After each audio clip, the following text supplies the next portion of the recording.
ومن يضلل فلا هادي له وأشهد أن لا إله إلا الله وأشهد أن محمدا عبده ورسوله يا أيها الذين آمنوا اتقوا الله حق تقاته ولا تموتن إلا وأنتم مسلمون يا أيها الناس اتقوا ربكم الذي خلقكم من نفس واحدة وخلق منها زوجها وبث منهما رجالا كثيرا ونساء واتقوا الله الذي تساءلون به والأرحام إن الله كان عليكم رقيبا يا أيها الذين آمنوا اتقوا الله وقولوا قولا سديدا يصلح لكم أعمالكم ويغفر لكم ذنوبكم ومن يطع الله ورسوله فقد فاز فوزا عظيما أما بعد فإن خير الحديث كتاب الله وخير الهدي هدي محمد صلى الله عليه وسلم وشر الأمور محدثاتها وكل محدثة بدعة وكل بدعة ضلالة وكل ضلالة في النار. برادران اسلام و معزز خواتین، جناب محمد رسول اللہ صلی اللہ علیہ وسلم نے حجۃ الوداع کے موقع پر جو خطبے مختلف مقامات میں دیے تھے انہی خطبوں کا تذکرہ چل رہا تھا، جو ابھی انشاءاللہ اس کا تذکرہ ختم ہو جائے گا. جناب محمد رسول اللہ صلی اللہ علیہ وسلم کی جانب بہت ساری باتیں اور منسوب ہیں، جس میں ایک روایت حضرت سلمان فارسی رضی اللہ تعالی عنہ کی جانب منسوب کی جاتی ہے، جس میں جناب محمد رسول اللہ صلی اللہ علیہ وسلم نے بہت ساری قیامت کی نشانیوں کو ذکر کیا ہے. اہل علم نے اس خطبے کا تذکرہ حجۃ الوداع کے موقع اور محل کے مناسبت سے ذکر کیا ہے، لیکن چونکہ اس کا ذکر کسی مستند حدیث کی کتاب میں مجھ کو نہیں ملی، بلکہ تفسیر ابن جریر طبری اور تفسیر مردوی میں اس کا تذکرہ ملا. ظاہر بات ہے کہ تفسیر کی جو کتابیں ہیں تو ان میں جو روایتیں موجود ہیں ان پر ایسے اعتبار نہیں کیا جا سکتا ہے. عموماً اس طرح کی روایتیں ضعیف ہوتی ہیں، لہذا اس خطبے کا تذکرہ نہ کرنا ہی مناسب ہے. لہذا اس کو چھوڑ کر کے دو چار باتیں صرف اور باقی بچی ہیں جو آج آپ کے سامنے پیش کی جائیں گی، اور اس کے بعد پھر جناب محمد رسول اللہ صلی اللہ علیہ وسلم کی سیرت کا اگلا معاملہ کیا ہے اس کو انشاءاللہ بیان کرنے کی کوشش کی جائے گی. جو خطبہ آپ نے تشریق کے ایام میں دیا تھا تو اس میں سے ایک بات یہ تھی کہ لوگوں ذرا میری باتوں کو غور سے سنو. جب اس کو غور سے سنو گے اور اس کے مطابق عمل کرو گے تب تمہاری زندگی بڑی اچھی رہے گی، بہت مناسب زندگی تمہاری ہو جائے گی، خیریت سے زندہ رہو گے. فرمایا کہ دیکھیے، الا لا تظلموا، الا لا تظلموا، الا لا تظلموا، خبردار رہنا کسی کے اوپر ظلم نہ کرنا، خبردار رہنا، ہوشیار رہنا، دنیا میں کسی کے اوپر ظلم و زیادتی نہ کرنا، کسی کو ستانا نہیں. یہ لفظ آپ نے 3 مرتبہ دہرایا. جو باتیں بڑی اہم ہوا کرتی تھی ان باتوں کو جناب محمد رسول اللہ صلی اللہ علیہ وسلم 3 مرتبہ دہرا کے بیان کیا کرتے تھے. اور اس طرح کی باتیں جو ایسی ہیں جن کو بہت سارے مقامات پہ پہلے بھی رسول اللہ صلی اللہ علیہ وسلم نے بیان کیا ہے، اور یہ فرمایا ہے کہ ظلم اور زیادتی تو قیامت کے دن انسان کے لیے اندھیرا اور تاریکی کا کام دے گی. ظلم و ظلمات یوم القیامہ. اور یہ معاملہ اتنا شدید ہوتا ہے کہ کسی کے اوپر ظلم و زیادتی کرنا یہ اس کا تعلق انسانی حقوق سے ہو جاتا ہے. اور انسانی حقوق کا معاملہ شریعت کی نگاہ میں بڑا شدید ہوتا ہے۔ اگر کوئی آدمی اللہ رب العالمین کے حق میں کوتاہی کر کے رب العالمین کے یہاں پہنچے تو یقیناً اس کے معافی کی توقع رب العالمین کے فضل و کرم سے کی جا سکتی ہے، لیکن کوئی آدمی دنیا میں کسی انسان کو ستا کر کے جائے اور دنیا میں کسی کا حق غصب کر کے جائے تو اس کی معافی کی توقع نہیں کی جا سکتی ہے۔ رسول اللہ صلی اللہ علیہ وسلم فرماتے ہیں دوسری روایت میں کہ یقیناً قیامت کے دن تم لوگوں کو اپنا اپنا حق جو دوسروں کا لیا ہے، جو دوسروں پر ظلم کیا ہے، اس کو ادا ہی کرنا پڑے گا۔ لَتَوَدُّنَّ الْحُقُوقَ إِلَىٰ أَهْلِهَا يَوْمَ الْقِيَامَةِ، جن لوگوں پر ظلم کیا ہے قیامت کے دن وہ حقوق تم لوگوں کو ادا ہی کرنا پڑے گا، اس سے چھٹکارا نہیں ہے۔ اگر معمولی بات بھی ہے تو بھی اللہ رب العالمین کے سامنے اس کو پیش کیا جائے گا اور اس کے انتقام لیا جائے گا، اس کا بدلہ لیا جائے گا۔ ظاہر بات ہے وہاں بدلے کی جو نوعیت اور بدلے کی جو کیفیت ہے وہ یہ نہیں ہے انسانوں کے لیے کہ آپ نے مارا تھا تو وہ بھی مار دے، بلکہ اس کی کیفیت یہ ہے کہ اب آج بدلے کے لیے سوائے اس آدمی کے نیکیوں کے اور کوئی چیز نہیں دی جاتی ہے۔ اگر کسی نے کسی پر ظلم کیا ہے تو ظالم کے نیکیوں کو لے کر کے مظلوم کو دیا جائے گا۔ نتیجہ یہ ہوگا کہ یہ جو ظالم شخص دنیا میں تھا اس کی تمام نیکیاں ختم ہو جائے گی، پھر ایسی کارروائی کی جائے گی کہ مظلوم کے جو گناہ ہیں اگر نیکیوں نے پورا نہ کیا تو مظلوموں کے جو گناہ ہیں اس گناہ کو اٹھا کر کے ظالم کے اوپر اور ڈالا جائے گا۔ نیکیاں ختم ہیں، مزید گناہ اس کے اوپر لگ رہی ہے اور پھر جہنم میں ڈال دیا جائے گا۔ تو یہ حقوق کا معاملہ بہت اہم ہوتا ہے۔ کسی کو ستانا، کسی پر ظلم و زیادتی کرنا یہ بہت بڑی بات ہوتی ہے شریعت کی نگاہ میں۔ تو رسول اللہ صلی اللہ علیہ وسلم تین مرتبہ دوہرا کر کے اس کلمے کو حجۃ الوداع کے موقع پر بیان کر رہے ہیں، اور آگے آپ نے یہ بھی کہا کہ کسی بھی مسلمان کی جائیداد کسی بھی شخص کے لیے حلال نہیں ہے سوائے اس کے خوش دلی سے، جس کو وہ خوشی خوشی دے دے، خوش دلی سے دے دے۔ ایسا نہیں کہ آپ کے دباؤ میں آ کر کے دے دے، ایسا نہیں کہ آپ کے ڈر کے مارے دے دے، ایسا نہیں کہ وہ انسان راضی نہیں ہے کہ ہمارے سامان کی قیمت کتنی ہے اس سے کم نہیں لوگا، اور آپ اپنا من مانی اس کے سامنے پھینک کر دے دیتے ہیں کہ لو جانے رکھو کیا ہوتا، وہ کہتا ہے نہیں میرا نہیں پڑے گا، اب وہ خوشی سے نہیں آپ لے کر چل دیے۔ تو یہ چیزیں جو ہوتی ہیں دیکھنے میں تو بڑی اچھی نظر آتی ہے، لیکن قیامت کے دن اس کا مسئلہ بہت ہی خراب، بہت خطرناک ہوگا۔ لہذا جناب محمد رسول اللہ صلی اللہ علیہ وسلم نے اس سے متنفع کر دیا ہے اور کہا ہے کہ کسی کا مال اس کے خوشی سے دیے بغیر نہ لیا کرو۔ اور یہ بھی آپ نے فرمایا کہ اگر کسی نے آپ کو امانت دار بنایا ہے، کوئی چیز رکھنے کے لیے دیا ہے، تو اس کی امانت کو ادا کر دینا، جس نے دیا ہے اس کے حوالے کر دینا، کسی کا امانت لے کر کے قیامت کے دن اللہ کے یہاں نہ آنا۔ ایسے ہی قرض کے تعلق سے رسول اللہ صلی اللہ علیہ وسلم نے بہت ہی سختی کے ساتھ منع فرمایا ہے کہ کوئی آدمی مقروض ہو کر کے اللہ رب العالمین کے سامنے آئے۔ لہذا اپنے قرض کا انسان انتظام جب دنیا سے جاتا ہے تو کر کے جائے، کسی کو ذمہ دار بنا جائے، اہل عیال کو ذمہ دار بنا جائے، اور اس کا حکم یہ ہے کہ وہ جائیداد جو اس میت کی ہوتی ہے جب تک قرض نہیں ادا کیا جاتا ہے تب تک اس کی جائیداد کی تقسیم ناجائز اور حرام ہوتی ہے۔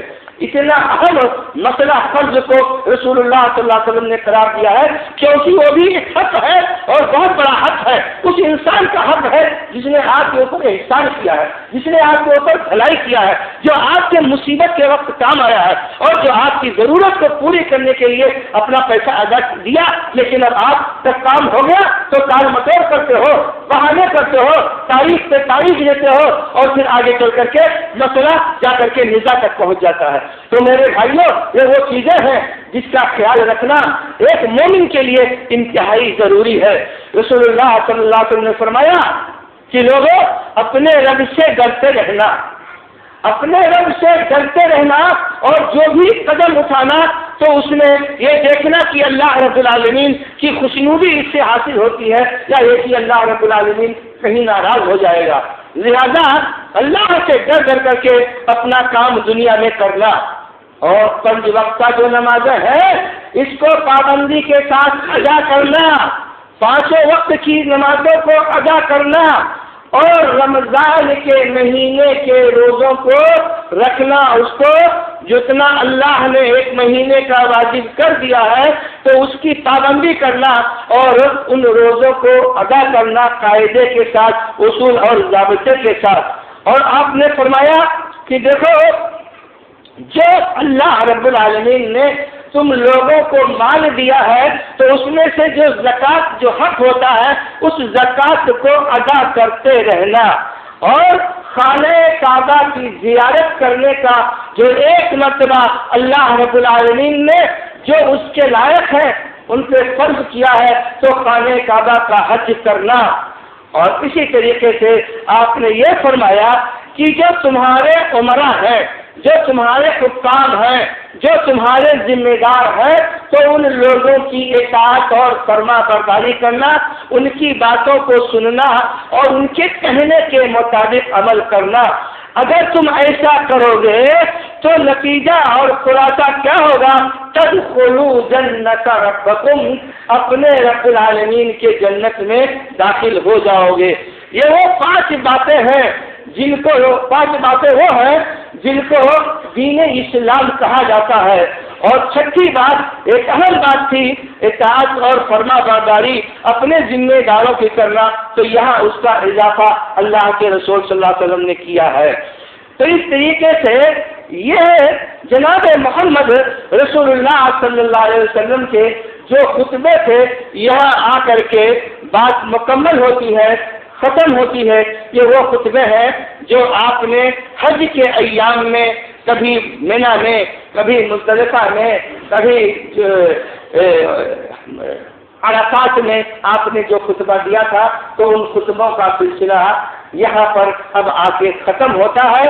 اب اس کے بعد جو صورت حال ہے وہ یہ ہے کہ 13 ذی الحجہ کو اللہ کے رسول صلی اللہ علیہ وسلم زوال کے بعد، کنکری مارنے کے بعد مینا کے میدان سے باہر نکل آتے ہیں۔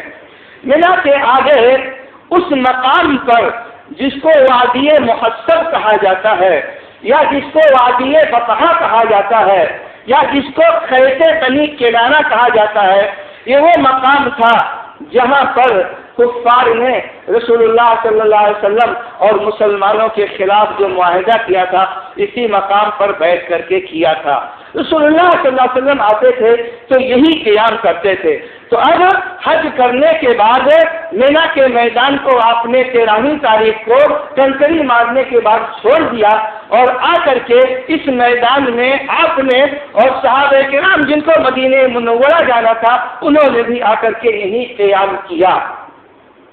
اب جب رات کا وقت ہو گیا تب رسول اللہ صلی اللہ علیہ وسلم پھر خانہ کعبہ گئے، صحابہ کرام بھی خانہ کعبہ گئے طواف وداع کرنے کے لیے، الوداعی طواف کرنے کے لیے جو حجاج کرام کے لیے سنت ہے اور افضل اور مستحب ہے۔ چنانچہ آپ نے وہاں رات میں طواف کیا اور فجر کی نماز وہاں خانہ کعبہ میں آپ نے جو ہے پڑھائی، با جماعت لوگوں نے وہاں نماز ادا کیا۔ اس کے بعد مقام ملتزم پر پہنچ کر کے جناب محمد رسول اللہ صلی اللہ علیہ وسلم خانہ کعبہ سے چمٹ کر کے اپنے چہرے کو اور اپنے سینے کو خانہ کعبہ کے دیوار سے سٹا کر کے اور نہایت ہی الحاح کے ساتھ، نہایت ہی آپ نے گریہ جاری کے ساتھ اللہ رب العالمین سے دعا کیا اور پھر وہاں سے آپ مائے زمزم لے کر کے روانہ ہوئے۔ حضرت عائشہ رضی اللہ تعالیٰ عنہ کی روایت ہے کہ جب آپ چلے تو زمزم کا پانی بھی کچھ اپنے ساتھ لے کر کے آئے۔ چنانچہ یہ وہ سنت ہے جو حجاج کرام حج کرنے جاتے ہیں تو اپنے ساتھ زمزم کا پانی بھی لے کر کے آتے ہیں۔ اب جناب محمد رسول اللہ صلی اللہ علیہ وسلم یہاں سے روانہ ہوتے ہیں، مدینہ منورہ کی جانب رخ ہے اور آپ کے ساتھی جن کو مدینہ منورہ کی طرف جانا ہے وہ لوگ بھی وہاں جاتے ہیں۔ راستے میں 4 دن سفر کرنے کے بعد کیونکہ یہ روانگی آپ کی اب 14 ذی الحجہ کو مکہ مکرمہ سے ہوئی۔ 4 دن گزرنے کے بعد 18 ذی الحجہ کو ایک مقام ہے جحفہ کے پاس جس کو غدیر خم کہا جاتا ہے، وہاں آپ نے ایک خطبہ کیا۔ اس خطبے میں آپ نے جو باتیں بیان کی تو اس خطبے کا تذکرہ اب آپ کے سامنے صحیح مسلم سے پیش کیا جاتا ہے، کیونکہ یہ روایت صحیح مسلم میں مذکور ہے، صحیح بخاری میں نہیں ہے۔ غدیر خم کا جو خطبہ ہے، اس خطبے میں بعض لوگوں نے کچھ اپنی طرف سے ایسی باتیں ذکر کی ہے جو حقیقت میں اس خطبے میں نہیں ہے، اور اس کی بنیاد پر اسلامی تاریخ میں مسلمانوں کا بٹوارا ہوا، اور یہ کہ وہیں سے آپس میں مسلمانوں میں نفاق، شقاق، دوری اور اختلاف کی بنیاد اسی واقعے کو لے کر کے لوگوں نے بنایا۔ سب سے پہلے وہ خطبہ آپ کے سامنے پیش کیا جا رہا ہے جو صحیح مسلم کی روایت ہے، اور صحیح مسلم ہی سے آپ کے سامنے وہ بات ذکر کی جا رہی ہے۔ حضرت زید بن ارقم رضی اللہ تعالی عنہ سے یہ خطبہ منقول ہے۔ راوی فرماتے ہیں کہ یزید ابن حیان اور حسین ابن صبرہ اور عمر ابن مسلم، یہ 3 حضرات زید ابن ارقم رضی اللہ تعالیٰ عنہ کے پاس پہنچے اور ان کے پاس بیٹھے اور کہا کہ دیکھیے، آپ کی ملاقات جناب محمد رسول اللہ صلی اللہ علیہ وسلم سے ہے، بہت ساری بھلائیوں سے اللہ رب العالمین نے آپ کو نوازا ہے۔ جناب محمد رسول اللہ صلی اللہ علیہ وسلم کے آپ شاگرد رشید ہیں، رسول اللہ صلی اللہ علیہ وسلم سے ملاقات ہے، دیکھا ہے، حدیثیں آپ نے ان سے سنی ہے، رسول اللہ صلی اللہ علیہ وسلم کے ساتھ بہت سارے غزوات آپ نے کیا ہے، آج کے پیچھے نمازیں بھی ادا کی ہیں، تو اب یقیناً آپ تو بہت بھلے انسان ہیں اور بہت بھلائیاں آپ کے پاس ہیں۔ اب ہم آپ سے یہ درخواست کرتے ہیں کہ آپ رسول اللہ صلی اللہ علیہ وسلم سے سنی ہوئی کسی بات کو بتائیے۔ انہوں نے کہا کہ بھتیجے، بات ایسا ہے کہ اب تو بڑھاپا آ گیا ہے اور حدیث سنے ہوئے زمانہ گزر گیا ہے، بعض چیزیں جو ہوتی ہیں انسان بڑھاپے میں بھول جاتا ہے، لیکن ایک بات یہ ہے جو مجھ کو بہت اچھی طریقے سے یاد ہے۔ اب جو باتیں میں آپ سے بتاؤں کہ یہ رسول اللہ صلی اللہ علیہ وسلم کی باتیں ہیں، تو باتیں محض سننے کے لیے نہیں، یہ جاننے کے لیے نہیں کہ یہ رسول کی بات ہے، بلکہ یہ جو ہے رسول کی باتیں، اس پر عمل کرنا ہے۔ تو رسول اللہ صلی اللہ علیہ وسلم کی باتوں کو عمل کرنے کے حساب سے سنو اور عمل کرنے کے حساب سے اس کو جو ہے معلوم کرو، محض نہیں کہ ہاں یہ حدیثیں جان گئے نہیں، ذمہ داری یہ بنتی ہے کہ اس کو دل و جان سے قبول کرو، ورنہ پھر تکلف کا کام نہ کرو۔ ان سے پوچھ رہے خالی فتوے پوچھتے ہیں اور کچھ کام نہیں ہے، نہ اس پر عمل کرنا ہے اور نہ کچھ مطلب ہے۔ تو ایسا نہ کرو کہ خالی رسول کی بات پوچھو اور پھر اس کے مطابق عمل نہ کرو۔ تو یہ ہدایت زید بن ارقم رضی اللہ تعالیٰ عنہ نے ان سارے اپنے شاگردوں کو دیا جو حدیث رسول پوچھنے کی خواہش رکھتے تھے۔ یقیناً یہ خواہش ہر مسلمان کو ہونی چاہیے کہ جب رسول کی بات پوچھتے ہو تو عمل کرنے کے لیے پوچھو، محض علماء کو پریشان کرنے کے لیے، ان سے امتحان لینے کے لیے اور ایک دوسرے کی باتوں کو سن کر کے ایک دوسرے سے لڑانے کے لیے ایسا نہ کرو۔ اور عموماً آج اہل حدیث نوجوان یہی کام کرتے ہیں، اللہ معاف فرمائے۔ اس کے بعد رسول نے فرمایا کہ ایک دن رسول اللہ صلی اللہ علیہ وسلم نے ایک مقام میں یہ خطبہ دیا ہمارے درمیان کھڑے ہو کر، جس مقام کو غدیر خم کہا جاتا ہے۔ غدیر خم یہ مکہ اور مدینہ کے درمیان پڑتا ہے۔ رسول اللہ صلی اللہ علیہ وسلم نے حمد و ثنا بیان کیا، لوگوں کو کچھ نصیحت کی باتیں بیان کی، اللہ رب العالمین کا یاد دلایا، اور اس نے یہ کہا ایھا الناس فانما انا بشر، اے لوگوں میں بھی ایک انسان ہوں، بہت ممکن ہے یہ کہ میرے رب کا رسول میرے پاس آ جائے، میں رسول کی بات کو قبول کروں، یعنی میرے رب کا قاصد یعنی ملک الموت آ جائے میری روح قبض کرنے کے لیے، اور میں اس دنیا سے کوچ کر جاؤں، کیونکہ یہ سلسلہ جو ہے انسانوں کے لیے ہے، یہ سلسلہ اس سلسلے میں انبیاء اور رسول سب شریک ہوتے ہیں۔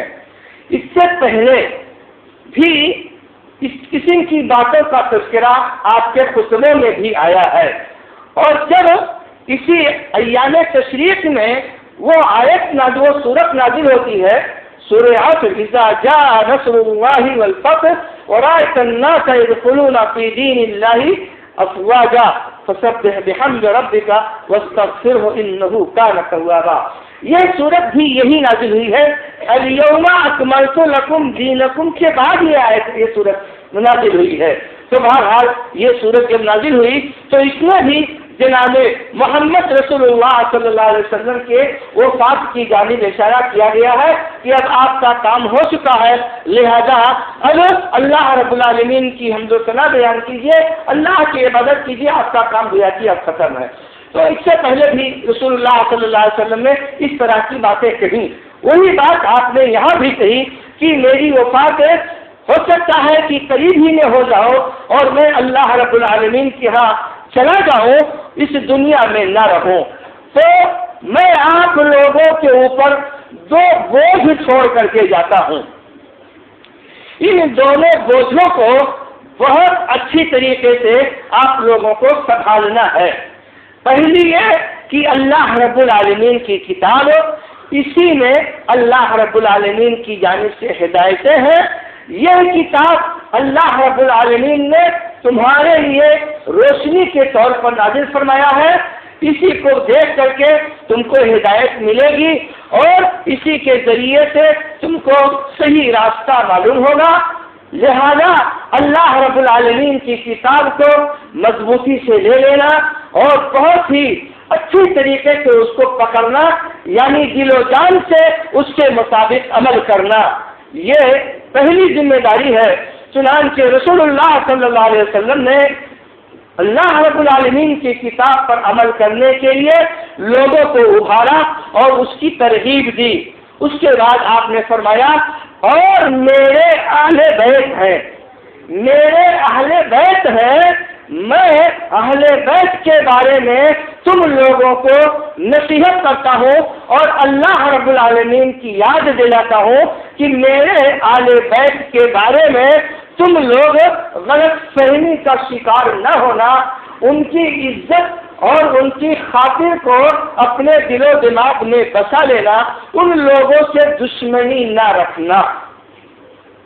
3 مرتبہ یہ بات بھی اللہ کے رسول صلی اللہ علیہ وسلم نے دہرایا، اذکرکم اللہ فی اہل بیتی اذکرکم اللہ فی اہل بیتی۔ یہ خطبہ آپ نے خم کے مقام پر دیا جہاں ایک تالاب تھا، اس بنیاد پر اس کو غدیر خم کہا جاتا ہے۔ وہ لوگ جو اپنے آپ کو شیعان علی کہتے ہیں، ہر سال وہ ذی الحجہ کے مہینے میں عید غدیر خم مناتے ہیں، اخباروں میں اس کا اعلان آتا ہے، بہت دھوم دھام سے اس کا چرچا ہوتا ہے اور اس دن کو وہ لوگ عید کے دن کے طور پر مناتے ہیں۔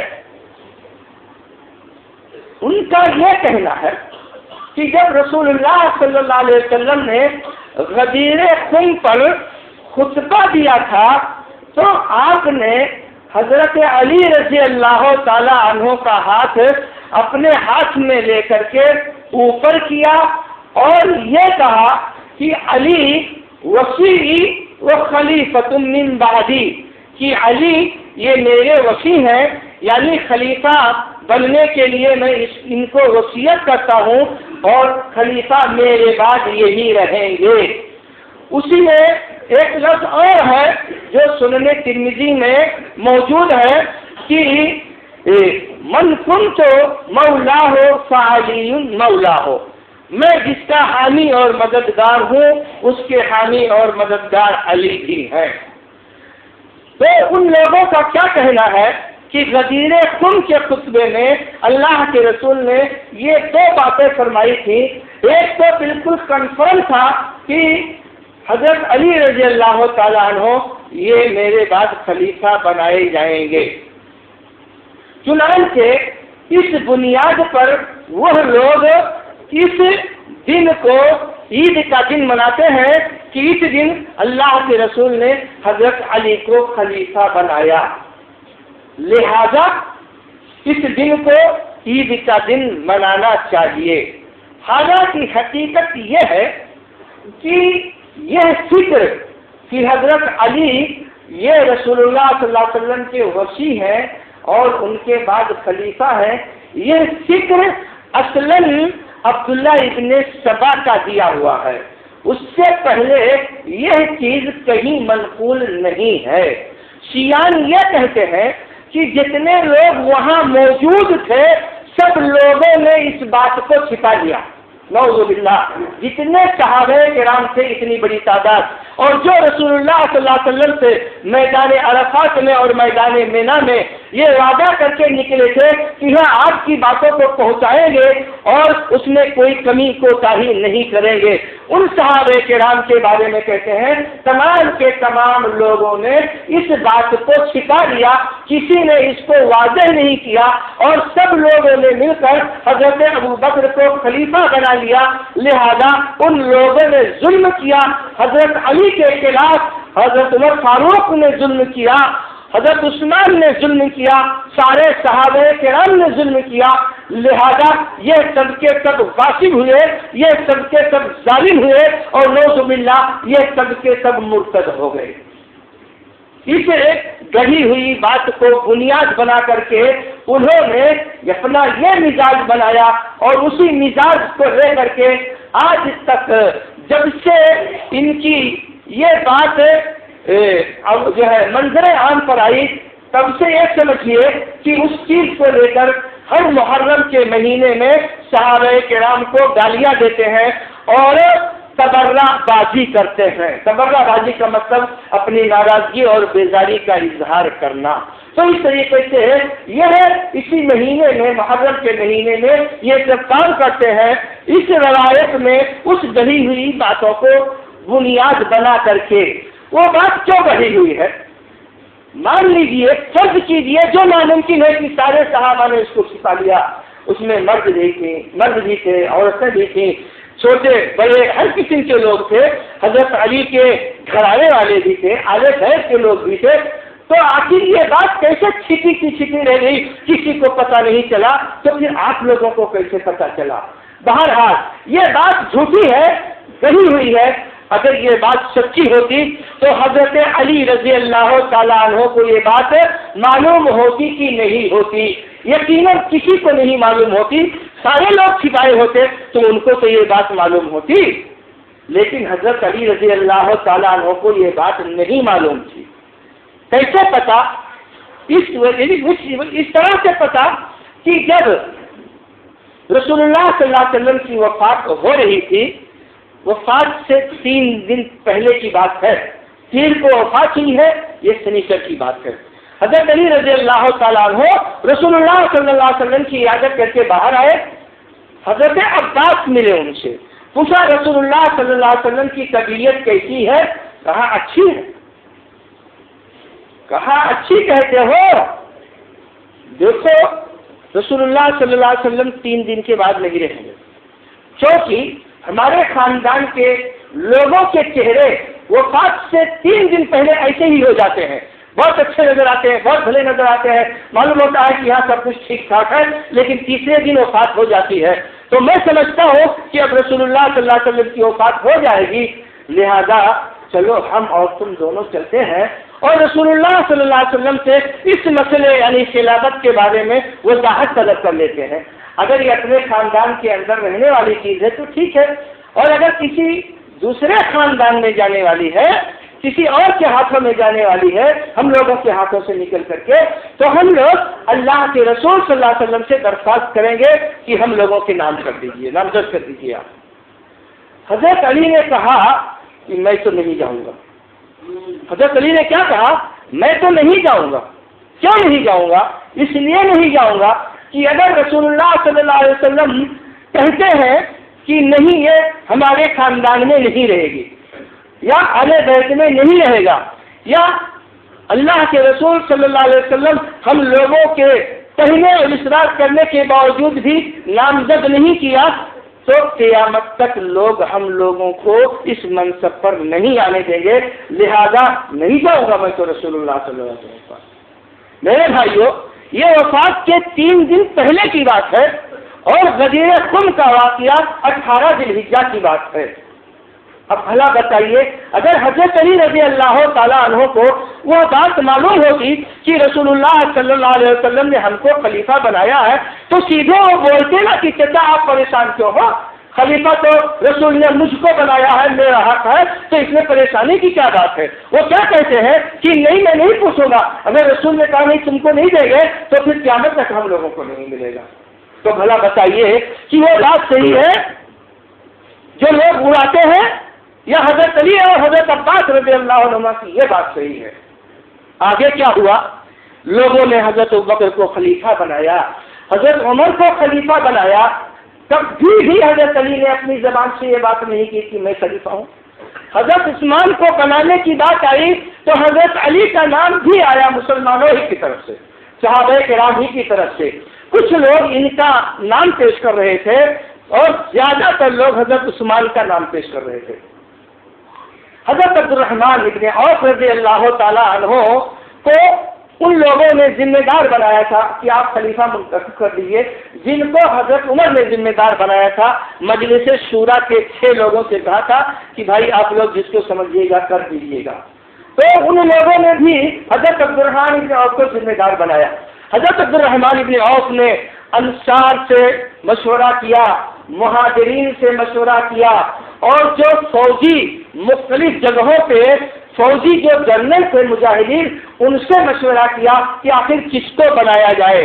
2-3 دن مشورہ کرنے کے بعد انہوں نے حضرت علی کو بلایا اور ان سے کہا کہ دیکھو میں نے بہت لوگوں سے رائے مشورہ کیا، لیکن آپ کا نام لینے والے کم لوگ ہیں، بہت کم لوگ ہیں۔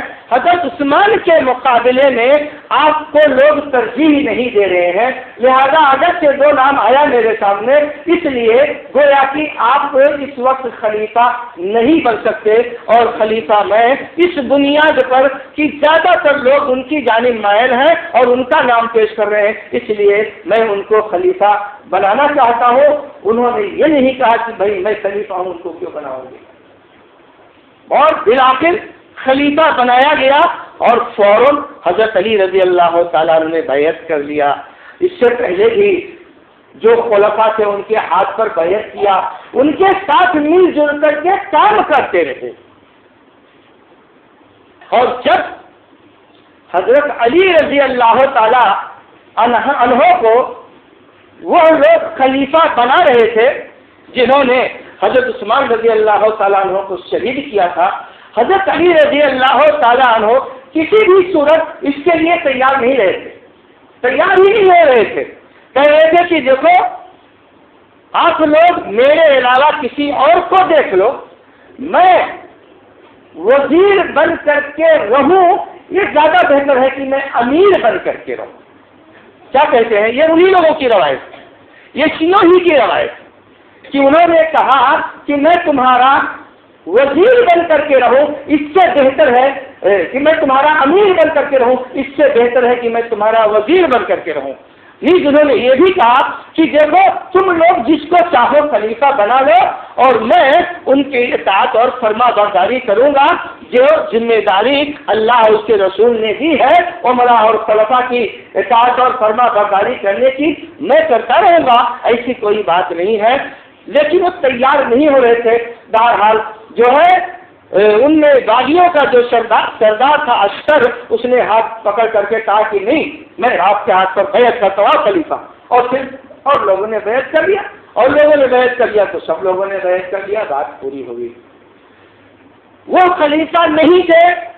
اس پر ایک واضح دلیل یہ ہے کہ جب ان کی وفات ہونے لگی تو انہی لوگوں نے جن کو شیعان علی کہا جاتا ہے، جو ساتھ میں رہتے تھے، انہی لوگوں نے حضرت علی سے کہا کہ آپ کسی کو خلیفہ نامزد کر دیجئے.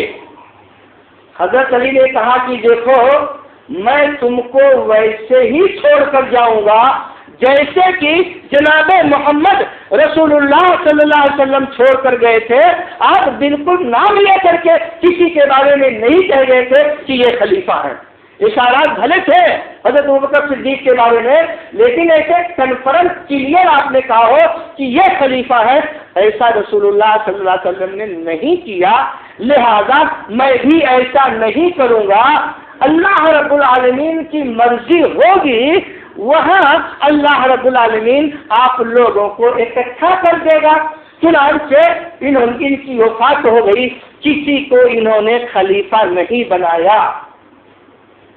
تو یہ اتنی صراحت کے ساتھ حضرت علی رضی اللہ تعالیٰ عنہ اس وقت یہ بات کر رہے ہیں 47 ہجری میں، جب کوئی دقت اور کوئی پریشانی نہیں ہے. 41 ہجری میں نہ کوئی دباؤ ہے، وہ تو خود خلیفہ ہے مسلمانوں کے.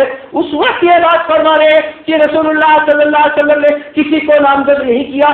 تو تم لوگوں کو کہاں سے پتا چلا کہ رسول اللہ صلی اللہ علیہ وسلم نے حضرت علی کو نامزد کیا اور یہ کہ غدیر خم کے مقام پر یہ بات آپ نے کہی تھی؟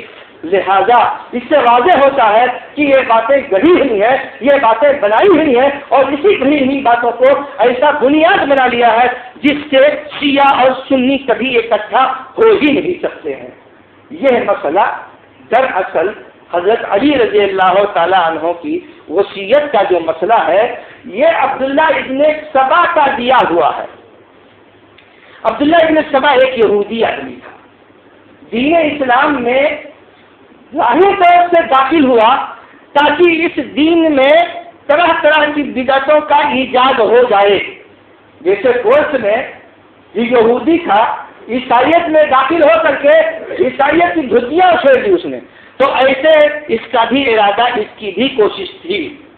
وہ کیا کہتا تھا، شیعی روایت ہے، بہت بڑے عالم کی بات ہے ان کے، کہ ابن سبا جب یہودی تھا تب یہ کہتا تھا کہ حضرت یوشع ابن نون یہ حضرت موسیٰ کے وصی تھے، اور جب ایمان لایا یعنی جب ایمان ظاہر کیا تو حضرت علی کے بارے میں یہ کہنے لگا کہ یہ محمد صلی اللہ علیہ وسلم کے وصی ہیں. وہ یوشع ابن نون موسیٰ کے وصی تھے اور حضرت علی یہ محمد صلی اللہ علیہ وسلم کے وصی ہیں، اور یہ کہ یہی حقیقت میں معبود بھی ہے، اور یہ کہ یہ وفات اگر پا گئے تو اس کا مطلب ہوا جا کے چھپ گئے، پھر واپس آئیں گے.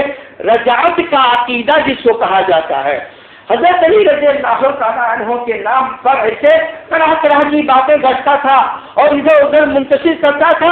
حضرت علی رضی اللہ تعالیٰ عنہ کو اتنا غصہ آیا، کہا مانی لحاظ الخبیث اسود، اس کالے کمینے کلوٹے سے ہمارا کیا واسطہ ہے؟ یہ ہماری طرف ادھر ادھر کی باتیں کرتا ہے اور ادھر ادھر کی باتیں بیان کرتا ہے. اس کو پکڑوایا، اس کے ساتھیوں کو پکڑوایا اور زندہ جلا دیا. لیکن اس کے باوجود بھی یہ عقیدہ جو اس نے کہا تھا، یہ عقیدہ لوگوں نے محفوظ رکھا، اور اس عقیدے کو اس وقت رواج دیا جس وقت مختار ابن عبید الثقفی یہ ہے حاکم بنا کوفہ کا، اور جو خلیفہ وقت تھے ان کے خلاف بغاوت کیا. تب اس وقت یہ رجعت کا عقیدہ، وصی ہونے کا عقیدہ، نوحہ ماتم کا عقیدہ اب یہاں سے شیعوں کے دین اور شریعت میں شامل ہو گیا، ورنہ اس سے پہلے تک شیعوں کے یہاں بھی اس کا کوئی مسئلہ نہیں تھا. آخر حضرت علی رضی اللہ تعالی عنہ سے پہلے شیعوں کی بیعت کن لوگوں کے اوپر تھی؟ ظاہر بات ہے کہ پیدائش ہی ان کی حضرت علی کے زمانے میں ہوئی تھی، تو اس سے پہلے تو کوئی الگ تھا ہی نہیں. سارے کے سارے لوگوں کی بیعت کس کے ہاتھ پر تھی؟ جو بھی خلیفہ تھے حضرت عثمان کے ہاتھ پر تھی، حضرت عمر کے ہاتھ پر تھی، حضرت ابوبکر کے ہاتھ میں تھی. یہ تو حضرت علی رضی اللہ تعالیٰ عنہ کے زمانے میں یہ نام پہلی مرتبہ سن 37 میں آیا ہے. سن 37 ہجری میں پہلی مرتبہ یہ نام آیا ہے. حضرت علی رضی اللہ تعالیٰ عنہ کے بعد ان لوگوں نے کیا حضرت معاویہ رضی اللہ تعالیٰ عنہ کے ہاتھ پر بیعت نہیں کی تھی؟ کیا حضرت یزید کے ہاتھ پر بیعت نہیں کی ان کی؟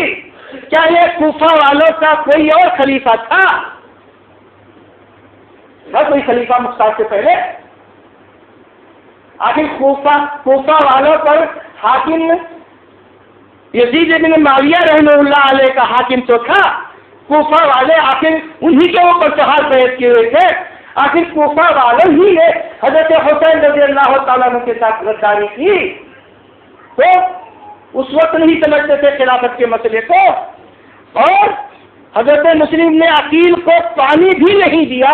یہی لوگ تو تھے شیعوں کے علاوہ کون سا رہا؟ یزید کے ہاتھ پر ان کے باپ دادا کی بیعت نہیں تھی، تب اس وقت یہ مسئلہ نہیں تھا وصیت علی کا. جی ہاں میرے بھائیوں نہیں تھا، کیونکہ گئی ہوئی بات تھی. نام اس نے لیا ابن سبا نے، اور اس کو ایجاد اور شریعت مختار ابن عبید کذاب مدعی نبوت نے کیا. تو یہ ہے میرے بھائیوں یہ غدیر قم کا خطبہ، جس میں اس قسم کی کوئی بات موجود نہیں ہے، جس کو لے کر کے مسلمانوں میں سب سے بڑا اختلاف ہوا. اور اس اختلاف کی بنیاد پر آپ دیکھیے پورے علاقے مسلمانوں کے فکر و فساد سے بھرے ہوئے ہیں. ان سے لڑائی ان کو مارو. چاہے عراق کا مسئلہ ہو، چاہے ملک شام کا مسئلہ ہو، چاہے مصر کا مسئلہ ہو، جہاں بھی کتنا فساد ہو رہا ہے، ہر فتنے اور فساد کا تعلق یا پھر کسی قوم سے ہوتا ہے، کیونکہ اس قوم کا عقیدہ یہ ہے کہ اہل سنت والجماعت کو ختم کرنا یہ ان کی اپنی ذمہ داری ہے، یہ ان کے لیے کار خیر ہے. تو بہرحال جناب محمد رسول اللہ صلی اللہ علیہ وسلم نے مقام غدیر پہ جو خطبہ دیا تھا، اس کی وہ خطبہ یقیناً اپنی جگہ پر موجود ہے، لیکن اس خطبے میں وہ بات نہیں ہے جو بات شیعہ علی لے کر کے تمام صحابہ کرام کو ملزم بناتے ہیں، اور حضرت ابوبکر اور حضرت عمر اور حضرت عثمان رضی اللہ عنہم کی خلافت کو ظالم اور غاصب اور ان لوگوں کو ظالم اور غاصب خلیفہ قرار دیتے ہیں. اللہ رب العالمین ہم تمام مسلمانوں کو صحیح سمجھ عطا فرمائے. رب العالمین جو حقیقت ہے بالکل واضح ہے، اللہ رب العالمین اس حقیقت کو سمجھنے کے لیے ان گمراہوں کو رب العالمین توفیق دے جو اس حقیقت کو سمجھنے سے قاصر ہیں.